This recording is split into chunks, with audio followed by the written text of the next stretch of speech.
নমস্কাৰ বন্ধুসকল, আকৌ এবাৰ আপোনালোক সকলোকে স্বাগতম জনাইছোঁ মোৰ ইউটিউব চেনেল আৰ কে চাৰ্কি ক্লাছত। আজি আমি এটা নতুন ভিডিঅ' লৈ আহিছোঁ আৰু এই ভিডিঅ'ত আমি যোনটো UPSৰ গেজেট নটিফিকেশ্যন আহিছে, UPS means unified pension scheme যোনটো আছে নতুনকৈ কেন্দ্ৰীয় চৰকাৰে যোনটো আনিছে আৰু তাৰ গেজেট নটিফিকেশ্যন ওলাই পৰিছে, তাৰে ওপৰত আমি আলোচনা কৰিম। তাত গেজেট নটিফিকেশ্যনটো আমি চাম আৰু কেনেকৈ কি কেলকুলেশ্যন কৰাৰ যিবিলাক ফৰ্মুলা সেই গেজেট নটিফিকেশ্যনত দিছে সেইটো আমি চাম, আৰু তাৰে লগত NPS versus UPS versus OPS কোনটো আটাইতকৈ বেষ্ট হ'ব, কাৰ কাৰণে কোনটো বেষ্ট হ'ব সেইটো লৈ আমি আলোচনা কৰিম। গতিকে আহক দেৰি নকৰি আমি ভিডিঅ'টো আৰম্ভ কৰোঁ আৰু আপোনালোকে শেষলৈকে চাব ভিডিঅ'টো, যাতে আপোনালোকে সকলো কথা একেটা ভিডিঅ'তে যাতে আপোনালোকে বুজি পায়। মাজত যদি আপোনালোকে অলপ এৰি অলপ দেখে তেন্তে আপোনালোকে কি হ'ব, বস্তুটো কমপ্লিটলি বুজি নাপাব, তাৰপিছত আপোনালোকৰো কনফিউজন হ'ব আৰু আপোনালোকে মানে যোনটো এই উদ্দেশ্য যোনটো আছে এই ভিডিঅ'টোৰ সেই উদ্দেশ্যটো সফল নহ'ব। গতিকে আহক দেৰি নকৰি ভিডিঅ'টো আৰম্ভ কৰোঁ। তো কথাটো হ'ল কি, ভাৰত চৰকাৰে এটা গেজেট নটিফিকেশ্যন উলিয়াই দিছে আৰু এইটো কোনদিনা ওলাইছে সেইটো চাওক, জানুৱাৰী 25, 2025 শনিবাৰ দিনা এই গেজেট নটিফিকেশ্যনটো ওলাইছে। ইয়াত লিখা আছে দ্য গেজেট অফ ইণ্ডিয়া লিখা আছে, এইটো চাব পাৰে। তো এই গেজেট নটিফিকেশ্যনত কি আছে সেইটো চাওক। তো প্ৰথম যিখিনি আছে সেইখিনি মানে দৰকাৰী কথাখিনি আমি ইয়াত ৰাখিছোঁ, বাকীখিনি আমি ৰখা নাই। ইয়াত মানে যোনটো আপোনালোকে ইউনিফাইড পেঞ্চন স্কিম যেতিয়া ওলাইছিলে, এইটো আছিলে আপোনাৰ 2024 চনৰ আগষ্টৰ 24 তাৰিখ, 24 আগষ্ট 2024 চনত ইউনিফাইড পেঞ্চন স্কিম যোনটো আছে তাৰ বিষয়ে ঘোষণা কৰা হৈছিলে। আৰু তেতিয়া নিয়ম নীতি কি হ'ব নহ'ব এইখিনি গোটেইখিনি চাগে আপোনালোকে অলৰেডি ক'ৰবাত নহয় ক'ৰবাত আপোনালোকে পঢ়িছে বা আপোনালোকে ক'ৰবাত নহয় ক'ৰবাত দেখা পাইছে, ইউটিউবত হয়তো বা নিউজ চেনেলত। তো সেইখিনি বেছিক টাৰ্মছ এণ্ড কণ্ডিশ্যনখিনি চেঞ্জেছ হোৱা নাই, সেইখিনি আকৌ এজ ইট ইজ ৰাখিছে। যেনেকৈ 10 years মিনিমাম ছাৰ্ভিচ হ'ব লাগিব। যদি আপুনি 50% পেঞ্চন আপোনাৰ ল'ব লাগে তেন্তে মিনিমাম আপোনাৰ 25 ইয়াৰ্ছৰ এটা ছাৰ্ভিচ পিৰিয়ড থাকিব লাগিব। আৰু আপোনাৰ যোনটো 50% পেঞ্চন দিব সেইটো কি হ'ব, লাষ্ট 12 monthsৰ এভাৰেজ চেলাৰী যোনটো থাকিব তাৰ 50% দিয়া হ'ব। তো এইবিলাক কিছুমান ইম্পৰ্টেণ্ট ফেক্টৰ্ছ আছিলে, সেইবিলাক মানে যেনেকুৱা আগত আছিলে তেনেকুৱাই ৰাখিছে, সেইবিলাকত কোনো চেঞ্জেছ অহা নাই। তো সেইবিলাক আমি এই ভিডিঅ'টোত ইনক্লুড কৰা নাই। তো আজিৰ ভিডিঅ'টোত আমি কি আনিছোঁ, আজিৰ ভিডিঅ'টোত আমি লৈ আহিছোঁ যোনটো এই গেজেট নটিফিকেশ্যনৰ যোনটো ইলাষ্ট্ৰেটিভ এক্সাম্পলছ দিছে তেওঁলোকে, য'ত নেকি আপোনালোকে বুজি পাব। এইটো ইলাষ্ট্ৰেটিভ এক্সাম্পলছ দিছে যে কেনেকুৱা আপোনালোকৰ পেঞ্চনটো কেলকুলেশ্যন হ'ব, লামচাম এমাউণ্ট যোনটো দিয়াৰ কথা হৈছিলে সেইটো কেনেকৈ কেলকুলেশ্যন হ'ব, সেইটোৰ ওপৰত আমি ডিছকাছ কৰিম। তো চাওক, এতিয়া কথা হৈছে যে কেইটামান পইণ্ট তেওঁলোকে দিছে। Point 1, the 12 monthly average basic pay before superannuation এনুৱেশ্যন of N employee is ₹45,000 ডিন'টেড as P. এইটো এটা এক্সাম্পল তেওঁলোকে লৈছে যে ছুপাৰ এনুৱেশ্যন মানে ৰিটায়াৰমেণ্টৰ সময়ত যোনটো তেওঁৰ লাষ্ট 12 months আছিলে এমপ্লয়ী এজনৰ, সেই 12 monthsৰ বেচিক পে'ৰ যোনটো এভাৰেজ আছিলে সেইটো 45,000 বুলি ধৰি লৈছে। আৰু এইটো পিৰে ডিন'ট কৰিব, পিৰে ডিন'ট কৰিব, কাৰণ আমি কেলকুলেশ্যন যেতিয়া কৰিম সেই ফৰ্মুলাত পি য'ত পাব, পি বস্তুটো আপুনি 45,000 বুলি ধৰি ল'ব, আৰু সেইটো কি average salary of the last 12 months before superannuation এনুৱেশ্যন। এইটো এটা পইণ্ট। 2 নম্বৰ পইণ্টটো কৈছে যে the employee has a qualifying service based on the number of months of contribution of 25 years 300 months or more denoted as Q. তো কৈছে যে second factor যোনটো আছিলে যে আপুনি কিমান টাইম চাকৰি কৰিছে, কিমান পিৰিয়ডৰ কাৰণে আপোনাৰ চাকৰি আছিলে। যদি আপুনি 25 ইয়াৰ্ছেই আপুনি চাকৰি কৰিছে, যোনটো নেকি আমাৰ UPSৰ কাৰণে মিনিমাম ছাৰ্ভিচ হয়, যদি আপুনি মানে হায়েষ্ট পেঞ্চনটো পাব লাগে। তো 25 ইয়াৰ্ছেই যদি আপুনি কৰিছে বা 300 months যদি আপুনি কৰিছে, তেতিয়াহ'লে এইটো কিউ বুলি ডিন'ট কৰিব। প্ৰথমটো পি আছিলে, তাৰপিছতো কিউ। 3 নম্বৰটো আছে, 3 নম্বৰ পইণ্টটো আছে, all contributions of the employee have been credited regularly and there are no' missing credits. যে আপুনি যিমান কণ্ট্ৰিবিউশ্যন কৰিব লাগিছিল আপোনাৰ 25 ইয়াৰ্ছ ছাৰ্ভিচত, আপুনি গোটেইখিনি কণ্ট্ৰিবিউশ্যন কৰিছে, কোনো মিছিং নাই। ফৰ এক্সাম্পল, আপোনাৰ এটা কণ্ট্ৰিবিউশ্যন মান্থলি জমা হ'ব এটা কৰ্পাছত, কৰ্পাছ মানে এটা ফাণ্ড য'ত নেকি আপোনাৰ পইচাও জমা হ'ব আৰু গভৰ্ণমেণ্টৰ পইচাও জমা হ'ব। তো তেনেকৈ আপুনি প্ৰতি মাহে মাহে, যেনেকৈ আজিৰ ডেটত আমি NPSৰ টকাটো আমাৰ চেলাৰীৰ পৰা প্ৰতি মাহে কাটি জমা কৰি থৈ দিয়া হয়, তেনেকেই UPSৰ ক্ষেত্ৰতো যদি আপোনাৰ যোনটো মান্থলি কাটি পেলাই থ'ব লাগে, যোনটো মান্থলি ক্ৰেডিট হ'ব লাগে, তো সেই কণ্ট্ৰিবিউশ্যনটো আপোনাৰ এমপ্লয়ীৰ কণ্ট্ৰিবিউশ্যনটো ৰেগুলাৰলি হৈ আছে আৰু প্ৰতি মাহে হৈ আছে, কোনো মিছিং নাই যদি তেনেকুৱা হয়। 3 নম্বৰ ফেক্টৰটো কৈছে যে the employee has opted for default pattern of investment. Default pattern মানে কি, আপোনালোকে NPSৰ ক্ষেত্ৰত আপোনালোকে গম পায় যে আপুনি যদি ইচ্ছা কৰে যে মোৰ পইচাটো এই ফাণ্ডত লগাব লাগে, ফৰ এক্সাম্পল আপুনি কিবা ধৰি লওক HDFC মিউচুৱেল ফাণ্ডত লগাইছে বা তেনেকুৱা যদি কিবা কিবি ফাণ্ডত লগাব বিচাৰে আপুনি পাৰে। কিন্তু আপুনি যদি আপুনি চুজ নকৰে, তেতিয়াহ'লে এটা ডিফল্ট পেটাৰ্ণ এটা থাকে।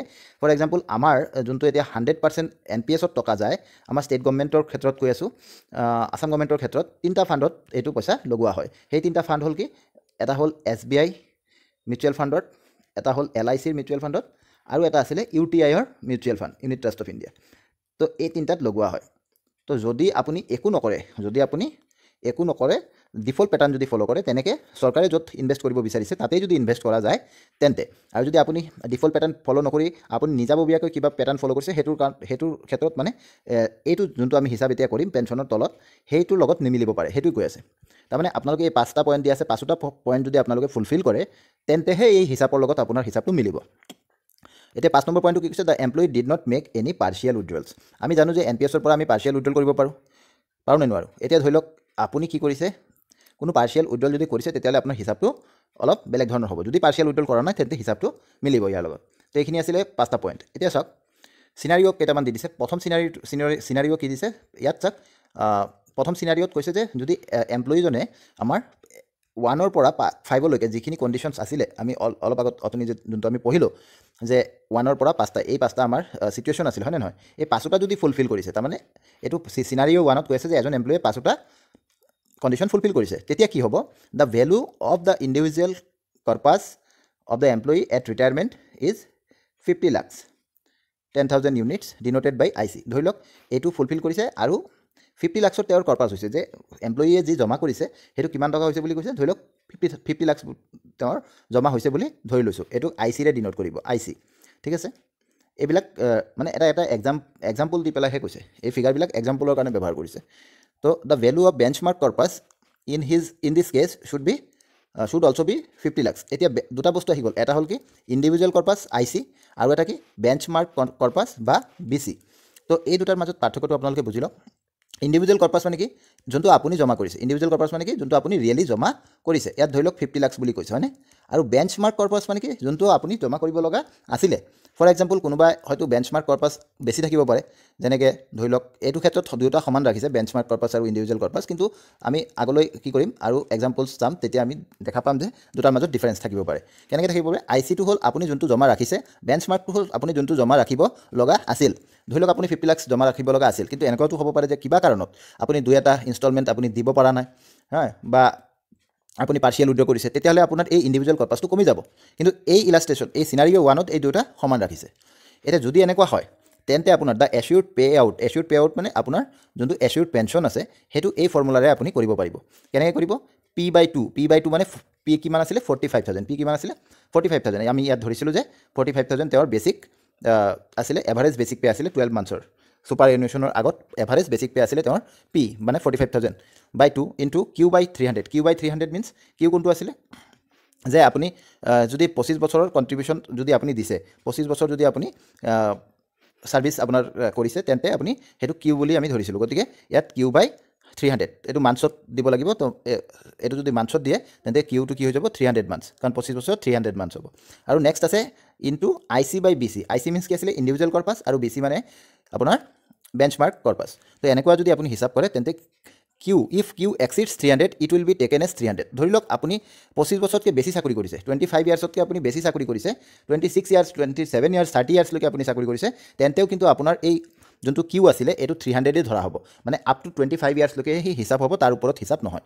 গতিকে আপুনি এইটো 300 বুলি ধৰিব লাগিব তেতিয়া। তো এই ক্ষেত্ৰত আমাৰ কিউটো 300 হ'ল, P2 45,000 হ'ল, IC 50 lakhs হ'ল, আৰু BCও 50 lakhs হ'ল, কাৰণ ইয়াত কোনো চেঞ্জেছ নাই। যদি এনেকুৱা হয় তেন্তে এই হিচাপটো কৰাৰ লগে লগে এইটো কিমান ওলাই যাব 22,500 ওলাই যাব, প্লাছ এপ্লিকেবল ডিয়াৰনেছ ৰিলিফ। এইটো মই কৈ আছোঁ এতিয়া, ডিয়াৰনেছ ৰিলিফ কি, তাৰ আগতে আপোনালোকে এই 2 নম্বৰ পইণ্টটো বুজি লওক। ইয়াত কি কৈছে, if P/2 into Q/300 is less than 10,000। চাওক যদি আপোনাৰ এইটো কৰাৰ পিছত যদি লেছ দেন 10,000 হয়, P/2 কোনটো এইটো, আৰু Q/300 কোনটো এইটো কৰাৰ লগত যদি কৰাৰ পিছত যদি এইটো লেছ দেন 10,000 হয় তেন্তে এইটো 10,000 বুলি ধৰা হ'ব, কিয়নো মিনিমাম পেঞ্চনটো এচিউৰ্ড পেঞ্চনটো কি কৈছিলে 10,000 হ'ব বুলি কৈছিলে। মিনিমাম পেঞ্চনটো 10,000 হ'ব বুলি কৈছিলে, সেইকাৰণে এইটো 10,000 ধৰা হ'ব যদি লেছ দেন 10,000 হয়। আৰু যদি মোৰ দেন 10,000 হয় তেন্তেতো আৰু সেইটোত কোনো কথাই নাই। এতিয়া এই বস্তুটো আপোনালোকে বুজি পাইছে হয়তো, 45,000/2 ইনটু 300/300 ইনটু 50 lakhs/50 lakhs। এইটো কি আছিলে, ওপৰটো আছিলে IC, তলৰটো আছিলে BC, দুয়োটা সমান আছে, কাৰণ কি এইটো চিনাৰিঅ'ত সমান বুলি ধৰিছে। তেনেকৈ আমাৰ 300 মাহ তেওঁ চাকৰি কৰিছে, তো 300 মাহ আছে। যদি ইয়াত ধৰি লওক কম কৰিলেহেঁতেন তেতিয়াহ'লে ওপৰটো কম হ'লহেঁতেন। ওপৰটো কম হোৱাৰ লগে লগে তেওঁৰ এই প্ৰাপ্যটোত মানে আমি কম দেখা পালোঁ হয়নে? তো এনেকৈ আমি হিচাপ কৰিম। আৰু ডিয়াৰনেছ ৰিলিফৰ কথাটো কৈ আছোঁ। ডিয়াৰনেছ ৰিলিফ কি, যেনেকৈ আমাক দিয়া হয়, ডিয়াৰনেছ এলাউন্স দিয়া হয়, যেতিয়া আমাৰ কি হয় মৰগীয়া বানচ বুলি কওঁ আমি, যেতিয়া আমাৰ ইনফ্লেশ্যন হৈ থাকে সেই ইনফ্লেশ্যনক টেকেল কৰাৰ কাৰণে আমাৰ চৰকাৰে চাকৰিয়ালসকলক কি দিয়ে ডিয়াৰনেছ এলাউন্স, তেনেকৈ পেঞ্চনাৰসকলক ডিয়াৰনেছ ৰিলিফ দিয়া হয়, ডিয়াৰনেছ ৰিলিফ। তো সেইটো হ'ল ডিয়াৰনেছ ৰিলিফ। তো এইটো পেঞ্চনটো পাব, লগতে প্লাছ এপ্লিকেবল ডিয়াৰনেছ ৰিলিফ তেতিয়া যিমান থাকিব সেইটো পাই থাকিব। এইটো হ'ল। তো in this case assured pay out equals full assured pay out. তাৰমানে কি এই কেছটো যে আমি যোনটো আমি চালোঁ, ইয়াত আমাৰ মানে যিমান পাব লগা আছিলে কমপ্লিট পাই গৈছে, কমাও নাই আৰু মানে বঢ়াও নাই। নেক্সট কি চিনাৰিঅ' আছে, চিনাৰিঅ' 2 নম্বৰটো চাওক। 2 নম্বৰ চিনাৰিঅ'ত কৈছে যদি এজন এমপ্লয়ীয়ে কি কৰে, fulfils the conditions of 1 and 3 to 5, the employee has a qualifying service based on the number of months contribution of 15 years। তাৰমানে এই আগত যে 5টা দিছিলে, এই 5টাৰ ভিতৰত 1 to ফুলফিল কৰিছে, 3 to 5, 3, 4, 5 মানে সেইটো কৰিছে, কিন্তু 2 নম্বৰটো কোৱালিফাই কৰা নাই। 2 নম্বৰটোত আমাৰ টাইমৰ কথা কৈছিলে, তো তেওঁ 15 বছৰহে চাকৰি কৰিছে, 25 বছৰ কৰা নাই। যদি এনেকুৱা হয় তেন্তে কি হ'ব, চাওক ইয়াত 30 লাখ তেওঁৰ হেৰি ধৰিছে, IC ধৰিছে, আৰু বেঞ্চমাৰ্ক পাৰপাছো 30 লাখেই ধৰিছে। তো বাকী ক'তো চেঞ্জ নাই। চেঞ্জ ক'ত আছে যে 25 ইয়াৰ্ছৰ জেগাত তেওঁ 15 ইয়াৰ্ছ চাকৰি কৰিছে। 15 ইয়াৰ্ছ যদি চাকৰি কৰে তেওঁৰ এই কিউটো চেঞ্জ হৈ যাব। কিউটো চেঞ্জ হৈ পেলাই এবাৰ কি হ'ব, কিউটো চেঞ্জ হৈ পেলাই চাওকচোন কি হয়, 180 মান্থছ হৈ যাব। 180 মান্থছ হোৱাৰ লগে লগে তেওঁৰ দৰমহা নহয়, তেওঁৰ যোনটো পেঞ্চন পাব লগা আছে এই পেঞ্চনটো কমি যাব, 13,500 হৈ যাব, লগতে ডিয়াৰনেছ ৰিলিফ। ঠিক আছে, বাকী এইখিনিতো আগৰ নিচিনাই আছে, গতিকে মই ইমান কৰা নাই। যদি কিউ এক্সিডছ 300 হয়, it will be taken 300। Q যদি 300তকৈ বেছি হয়, মানে এইটো 15 ইয়াৰ্ছ যোনটো হৈছে, এইটো যদি মানে আছিলে কিমান আছিলে, মিনিমাম 25 ইয়াৰ্ছ। তো এই 25 ইয়াৰ্ছ হ'লেতো 25 ইয়াৰ্ছ হ'লে 25 ইয়াৰ্ছ ধৰিব, 25তকৈ কম হ'লে যোনটো কম আছে সেইটোৱে ধৰিব, যেনেকৈ এইটোত 15 বছৰ আছে। কিন্তু 25 ইয়াৰ্ছতকৈ যদি বেছি হয়, 26 হওক বা 30 হওক, যিমানেই নহওক, আপোনাৰ ছাৰ্ভিচ যদি যিমানেই বেছি নহওক, ধৰিব কিন্তু 25 ইয়াৰ্ছে। তো এইকাৰণে ইয়াত কি কৰিছে, 300তকৈ বেছি হ'লে এইটো 300 বুলি ধৰা হ'ব। কিন্তু এই ক্ষেত্ৰত আমাৰ এইটো চিনাৰিঅ'ত আমি দেখা পাইছোঁ যে 180 মান্থছ হৈছে, গতিকে এইটো 180ক ধৰিছে। নেক্সট কি আছে চাওক, 3 নম্বৰ চিনাৰিঅ' আছে যে এজন এমপ্লয়ীয়ে যদি কণ্ডিশ্যন 1 and 3 to 5 যদি তেওঁ কি কৰে, ফুলফিল কৰে, মানে চাওক 1টো কৰিছেই, 1টো কি আছিলে, তেওঁৰ দৰমহাটো 45,000 যেনেকৈ ইয়াত ধৰিছিলোঁ আমি, হয়নে, যে বেছিক যোনটো আছে, বেছিক এভাৰেজ পে', এইটো 12 মাহ ছুপাৰ এনুৱেশ্যনৰ আগৰ 12 মাহ, এইটো ফুলফিল কৰিছে, আৰু 3 পৰা 5লৈকে ফুলফিল কৰিছে। আকৌ 2 নম্বৰটো তেওঁ ফুলফিল কৰা নাই। যদি 2 নম্বৰটো ফুলফিল কৰা নাই, তেতিয়াহ'লে কি হ'ব, 2 নম্বৰটো চেঞ্জ হ'ব। কিন্তু ইয়াত কি দিছে চাওক, 10 বছৰ দিছে, হয়নে, 10 বছৰ দিছে। আৰু কি দিছে যে IC 25 lakhs, BCও 25 lakhs, এইখিনি ঠিকেই আছে। তো এইখিনি কি আছে, বাকীখিনি আগৰ নিচিনাই, এই 120 মান্থছ ধৰিছে, হয়নে। তো 120 মান্থছ ধৰোঁতে তেওঁৰ হিচাপ কৰি কি ওলালে যে তেওঁ 9,000 টকা পাব লাগে পেঞ্চন। কিন্তু 9,000 টকা যিহেতু 10,000 টকাতকৈ কম, আৰু মিনিমামটো 10,000 টকা ৰাখিছিলে, ইয়াত লিখা আছে যে মিনিমাম এচিউৰ্ড পে আউট 10,000 টকা প্লাছ এপ্লিকেবল ডিয়াৰনেছ ৰিলিফ, গতিকে তেওঁ 10,000 টকাটো পাবই, লগতে ডিয়াৰটো তেওঁ পাই থাকিব। 9,000 টকা হৈছে যদিও হিচাপ মতে, কিন্তু তেওঁ 10,000 টকা পাব। নেক্সট কি আছে, এইটো 3ৰ 1 নম্বৰ আছিলে চিনাৰিঅ', আৰু 3ৰ 2 নম্বৰ চিনাৰিঅ' আৰু এটা আছে যে তেওঁ যদি 1, 3 আৰু 4টো ফুলফিল কৰে। 1, 3, 4 ফুলফিল কৰাৰ মানে 2 নম্বৰটো তেওঁ কৰা নাই, আৰু 5 নম্বৰটো তেওঁ কৰা নাই। তেন্তে কি হ'ব চাওক, 22 লাখ টকা তেওঁৰ IC আছে, BC আছে 25 লাখ টকা। তাৰমানে তেওঁ 25 লাখ টকা জমা কৰিব লগা আছিলে, কিন্তু তেওঁ কৰিব পৰা নাই। তেওঁ কি কৰিছে, 22 লাখ টকাহে জমা কৰিছে, গতিকে 5 নম্বৰটো তেওঁ ফুলফিল কৰিব পৰা নাই, আৰু 2 নম্বৰটো কৰিব পৰা নাই। 2 নম্বৰটো কিয় কৰিব পৰা নাই, যে 2 নম্বৰটোত তেওঁৰ মানে যোনটো 300 মান্থছ কৰিব লাগিছিলে, এইটো তেওঁ 120 মান্থছেই কৰিছে, গতিকে তেওঁৰ দুটা বস্তু কমি যাব। এটা ইয়াত 120 হ'ব, আৰু এইখিনিতে আমি দেখা পাইছোঁ যে 22 লাখ বাই 25 লাখ আমাৰ হিচাপত আহিছে। গতিকে তেওঁৰ কি হৈছে, হিচাপ মতে তেওঁৰ 8,800 টকা আহিছে। 8,800 টকা আহিছে, 10,000 টকাতকৈ কম, কিন্তু তেওঁ ইয়াত কি পাব, 8,800 টকাই পাব, লগতে ডিআৰ পাব। কাৰণ কি, কাৰণ তেওঁ যোনটো তেওঁৰ এই 2 নম্বৰ চিটুৱেশ্যনটো যে 300 মান্থছ তেওঁ কমপ্লিট কৰিব লগা আছিলে, সেই 300 মান্থছটো তেওঁ কমপ্লিট কৰা নাই, হয়নে। আৰু তেওঁৰ কি আছে, যোনটো আমাৰ এই ICটো আছিলে, ICটো তেওঁৰ কম আছে। তো ICটো যদি কম থাকে, তেন্তে আপোনাৰ ICটো কম থকাৰ কাৰণে আপোনাৰ যদি 10,000 টকাতকৈ কমি যায়, তেতিয়াহ'লে আপুনি কিন্তু সেই কমটোৱে পাব। যদি ICটো আপোনাৰ ছেইম থাকে, BCৰ নিচিনাই থাকে, তেন্তে আপুনি কম পালে সেইটো 10,000 টকা কৰি দিব। নেক্সট কি আছে, 4 নম্বৰ আৰু এটা চিটুৱেশ্যন দিছে যে তেওঁ যদি 1 নম্বৰ, 2 নম্বৰ, 4 নম্বৰ, 5 নম্বৰ যদি ফুলফিল কৰিছে, তাৰমানে 3 নম্বৰটো ফুলফিল কৰা নাই। 3 নম্বৰটো কি আছিলে চাওকচোন, 3 নম্বৰটো কি আছিলে, 3 নম্বৰটো কৈছে যে all contributions of the employee have been credited regularly and missing নাই। যদি তাৰমানে তেওঁৰ যদি ৰেগুলাৰলি তেওঁ পে'মেণ্ট কৰিছিলে, আৰু কোনো যাতে তেওঁৰ মিছিং কণ্ট্ৰিবিউশ্যন নাই, তেতিয়াহ'লে ইয়াত কৰ্পাছটো চাওক, 40 যোনটো ইণ্ডিভিজুৱেল কৰ্পাছ বা IC আছে, এইটো 45 লাখ, আৰু তেওঁৰ বেঞ্চমাৰ্ক কৰ্পাছ যোনটো এইটো 50 লাখ হ'ব লাগিছিল। তাৰমানে তেওঁ মানে কিবা নহয় কিবা কম পে'মেণ্ট কৰিছিলে। তেওঁৰ কি আছিলে, তেওঁৰ যোনটো কণ্ট্ৰিবিউশ্যন আছিলে তাত ইৰেগুলাৰিটি আছিলে। এতিয়া চাওক তেওঁৰ কেনেকৈ হিচাপ হ'ব, P/2 এইটো আছে, Q/300 এইটো আছে, IC/BC আমাৰ ফৰ্মুলা ঠিকেই আছে। If Q exceeds 300 it will be taken 300, এইখিনি আমি জানো। তো ইয়াত কি আছে, 300 বুলি ধৰিলোঁ, 45/2 এইটো ঠিক আছে। IC বাই BCটো আমাৰ চেঞ্জ হ'ল, তেওঁ পাব লগা আছে 20,250 টকা প্লাছ DR। তো এইটো আমাৰ চিম্পল হিচাপে আছিলে। নেক্সট কি আছে 5 নম্বৰ চিনাৰিঅ' যদি ফুলফিল কৰে 1 পৰা 5লৈকে, কিন্তু পাৰ্চিয়েল উইড্ৰল যদি তেওঁ কৰিছে, যদি পাৰ্চিয়েল উইড্ৰল কৰিছে তেতিয়াহ'লে কি হ'ব, সেই ICটো চাওক 40 লাখ হৈ গ'ল, কিন্তু BC হ'ব লাগিছিল 50 লাখ, 50 লাখ হ'ব লাগিছিল, কিন্তু তেওঁ জমা কৰিব পাৰিছে 40 লাখ, কাৰণ কি তেওঁ উইড্ৰল কৰিছে, পাৰ্চিয়েল উইড্ৰল তেওঁ কৰিছে, হয়নে? তো এই ক্ষেত্ৰতো তেওঁৰ কি হ'ব, এই বাকীখিনি ঠিকেই থাকিব, কিন্তু ইয়াত IC বাই BC কৰোঁতে তেওঁৰ কমি যাব, গতিকে তেওঁ 18,000হে চেলাৰি পাব। তো ইয়াত এটা ইম্পৰ্টেণ্ট পইণ্ট হ'ল, যদি আপোনাৰ ICটো কমি আছে যিকোনো কাৰণত, আপুনি পাৰ্চিয়েল উইড্ৰল কৰিছে বা আপুনি কিবা ইনষ্টলমেণ্ট আপুনি কম দিছে, বিভিন্ন কাৰণত যদি আপোনাৰ ICটো কমি আছে, তেন্তে আপোনাক এটা চান্স লাষ্টত দিয়া হ'ব যে আপুনি কি কৰিব পাৰে, যদি মানে যোনটো মানে নিয়মমতে আপুনি পাব লগা দৰমহা আছিল, সেইটো যদি আপুনি পাব লগা পেঞ্চন আছিলে, সেইটো যদি আপুনি পাব বিচাৰে, তেন্তে আপুনি কি কৰিব লাগিব, আপুনি এই যোনটো IC আছে আৰু IC আৰু BC ডিফাৰেঞ্চ যোনটো আছে, যেনেকৈ এইটো ক্ষেত্ৰত 10 লাখ টকা আছে, সেইটো আপুনি এককালীনভাৱে দি দিব লাগিব। যদি আপুনি দি দিয়ে, তেন্তে আপুনি প্ৰথম যোনটো আমি কৰিছিলোঁ ইলাষ্ট্ৰেশ্যন, তাৰ নিচিনাই আপুনি হিচাপ কৰি আপোনাৰ পেঞ্চনটো পাব। তো এইখিনি আছিলে 5টা চিনাৰিঅ'। 6 নম্বৰ চিনাৰিঅ'টোত কি কৈছে যে তেওঁ 1, 2, 3 আৰু 5 এইকেইটা ফুলফিল কৰিছে। তো এই ক্ষেত্ৰত চাওক ইণ্ডিভিজুৱেল কৰ্পাছটো তেওঁৰ 55 লাখ হয় আৰু বেঞ্চমাৰ্ক কৰ্পাছটো 50 লাখ হয়, তাৰমানে ইণ্ডিভিজুৱেল কৰ্পাছটো তেওঁৰ বেছি আছে, ইণ্ডিভিজুৱেল কৰ্পাছটো তেওঁৰ বেছি আছে। এই ক্ষেত্ৰত কি কৰিব, বাকীখিনি ঠিকে আছে, ফৰ্মুলা আমাৰ ঠিকে আছে, কিন্তু এই ক্ষেত্ৰত আপোনাৰ 50 লাখটো 50 লাখে ৰাখিব। 55 লাখ আপুনি বেছিকৈ পে'মেণ্ট কৰিছে 5 লাখ, কিন্তু সেই 5 লাখটো এইটো হিচাপত নাহে, 5 লাখটো আপোনাক ডাইৰেক্টলি ঘূৰাই দিয়া হ'ব। 5 লাখ আপোনাক ঘূৰাই দিব, তাৰপিছত 50 লাখৰ ওপৰত হিচাপ কৰি আপোনাৰ পেঞ্চন হিচাপ কৰা হ'ব। চিনাৰিঅ' 7 আছে, চিনাৰিঅ' 7ত কি কৈছে 1, 2, 3, 4 এইকেইটা তেওঁ ফুলফিল কৰিছে, কিন্তু ইনভেষ্টমেণ্ট প্লেনটো তেওঁ বেলেগ চইচ কৰিছে, বুজি পাইছে? ইনভেষ্টমেণ্ট প্লেনটো তেওঁ যদি বেলেগ চইচ কৰে, তেন্তে কি হ'ব চাওক, ধৰি লওক the value of individual corpus 45 lakh value হৈছে ইণ্ডিভিজুৱেল কৰ্পাছত, আৰু তেওঁ হ'ব লাগিছিল বেঞ্চমাৰ্ক কৰ্পাছ 50 লাখ, তেতিয়াহ'লে তেওঁৰ কমি গ'ল, সেই কম মতে তেওঁৰ হিচাপ হ'ব আৰু তেওঁ 20,250 টকা পাব। আৰু B নম্বৰ, এইটো 7ৰ B নম্বৰ আছে, 7ৰ A নম্বৰ চিনাৰিঅ'টো গ'ল, আৰু 7ৰ B নম্বৰ চিনাৰিঅ'টো হ'ল এইটো যে তেওঁ কি কৰিছিলে, যে বেলেগ এটা ইনভেষ্টমেণ্ট প্লেন তেওঁ চইচ কৰিছিলে, কৰোঁতে তেওঁৰ যদি ধৰি লওক এতিয়া IC হৈছে কিমান 45 লাখ, হয়নে?